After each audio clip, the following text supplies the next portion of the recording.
The rise of the unstoppable horde. The wind howls across the endless steppe. A lone horseman rides beneath a vast sky, his silhouette dwarfed by the immensity of the Mongolian plains.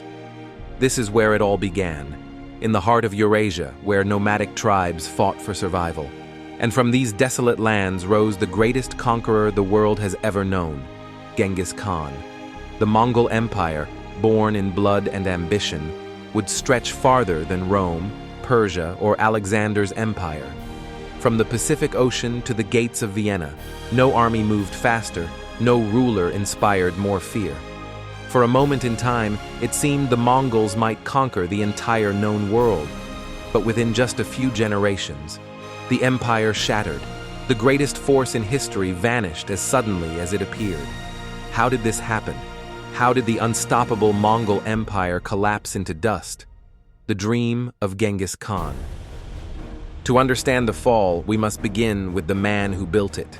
Temujin, later known as Genghis Khan, united the fractured tribes of Mongolia through vision, ruthlessness, and genius.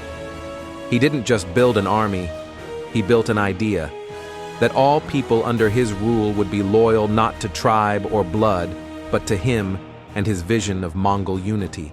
He restructured his army into units based on loyalty, not family. He punished betrayal with death, rewarded merit with power. For the first time, the Mongols were not fighting each other. They were fighting the world.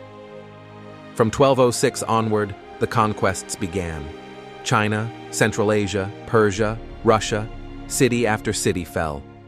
The Mongols adopted technologies from those they conquered. Siege weapons, engineers, even paper currency. Under Genghis Khan and his successors, the Mongols created the largest contiguous empire in human history. At its height, it covered over 24 million square kilometers, with more than 100 million people under its control. And yet, that very success carried the seeds of destruction, the fragile unity. When Genghis Khan died in 1227, he left behind not a clear line of succession, but a system based on family consensus. His empire was divided among his sons and grandsons, a fragile arrangement that would soon fracture. His third son, Ögedei Khan, became the Great Khan and continued the conquest, extending Mongol rule into Eastern Europe and the Middle East.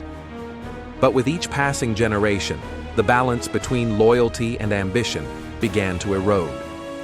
You see, the Mongol Empire was never a single nation. It was a network of rulers united by personal allegiance to the Great Khan.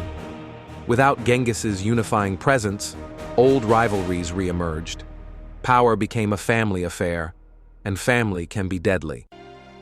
When Ögedei died, his sons and grandsons fought bitterly over succession. Civil wars erupted. Each branch of the family, the Golden Horde in Russia, the Ilkhanate in Persia, the Chagatai Khanate in Central Asia, and the Yuan dynasty in China, began to rule independently. The empire still called itself Mongol, but unity was gone. The weight of the world. The Mongols had conquered vast territories, but holding them was another matter. Their strength came from mobility, not administration. Once the conquest stopped, the empire had to govern, and that was something the Mongols were never built to do. In China, the Yuan dynasty adopted local customs, bureaucracy, and even Confucian rituals. In Persia, the Ilkhans converted to Islam and assimilated into Persian culture. In Russia, the Golden Horde mixed with Turkic tribes, creating a new steppe identity. Each region became more local and less Mongol. Meanwhile, the heartland, Mongolia itself, was fading into isolation. The nomadic steppe warriors who once ruled the world now found themselves governing foreign lands, surrounded by foreign peoples. The Mongols had conquered the world, but lost themselves. The fall of the four khanates. Let's trace the collapse, one khanate at a time. 1. The Ilkhanate, Persia. In the west, the Ilkhanate flourished for a time under rulers like Hulagu Khan, but when the last strong Ilkhan died in 1335, no clear heir remained. Local rulers, tribal leaders, and Persian elites fought for control. Civil war and plague devastated the region, ending Mongol rule by the mid-14th century. 2. The Chagatai Khanate, Central Asia. In Central Asia, the Chagatai line fractured between East and West. Muslim converts clashed with traditionalists. By the 1370s, Tamerlane, Timur, rose to power, claiming to revive the Mongol legacy. But in truth, he replaced it with his own empire. 3. The Golden Horde, Russia. The Golden Horde endured the longest, ruling Russia and Eastern Europe for centuries. But over time, they assimilated into Turkic and Islamic cultures. By the 15th century, rising powers like Moscow challenged their dominance. By 1502, the Golden Horde was gone, shattered by internal strife and the rise of new states. 4. The Yuan dynasty, China.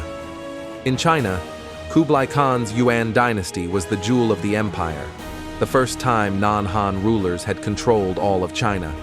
But after Kublai's death, corruption, famine, and rebellion tore the dynasty apart. The Mongols lost the mandate of heaven. By 1368, the Ming dynasty drove them back to the steppe, ending Mongol rule in China. The invisible enemy, plague and change. There was another force that struck at the Mongols, one they couldn't conquer. The Black Death, which spread along the Silk Road, a network the Mongols themselves had opened, devastated their empire. From China to Europe, millions perished. Trade collapsed. Cities emptied. Armies weakened. The very system that had connected the world under Mongol peace, the Pax Mongolica, became the highway of death. And as the old trade routes died, so too did Mongol power. The end of an era. By the 15th century, the once mighty Mongol Empire was gone. But its influence remained everywhere. The Mongols had redrawn the map of Eurasia. They connected east and west through trade, technology, and diplomacy. They spread paper, gunpowder, and printing. They accelerated the fall of feudalism and the rise of centralized states. Even their destruction paved the way for new empires. The Ottomans, the Mughals, the Russians all rose from Mongol ashes. In the end, the Mongols didn't vanish. They transformed the world. Why the Mongol Empire fell. So why did the Mongol Empire fall? Historians give many reasons, but they all lead to one truth. The Mongols were built for conquest, not governance. Their unity depended on one man's charisma, not on institutions. Their empire spanned too many cultures, languages, and faiths to hold together. And yet, unlike other empires, the Mongols didn't die in defeat. They dissolved into the nations they conquered, absorbed, transformed, reborn. In China, they became Chinese. In Persia, they became Persian. In Russia, they became part of the steppe's legacy. Genghis Khan once said, "Conquering the world on horseback is easy. Dismounting and governing is hard." That, perhaps, is the simplest explanation of all. The echo of the steppe. The empire is gone. The cities they burned have been rebuilt. The borders they drew have long vanished. But the spirit of the steppe remains, in the rhythm of hooves, in the call of the wind, in the endless horizon. The Mongols ruled with fear, but their legacy endures in the way they connected the world. They remind us that every empire, no matter how powerful, is a shadow of time, and even the greatest conquerors must one day fall. This was the Mongol Empire, born in fire, vanished in silence, but never forgotten. If you found this exploration insightful, give this video a like, share it with a friend, and subscribe to Timeless Questions channel for more deep dives into philosophy, history, and human nature.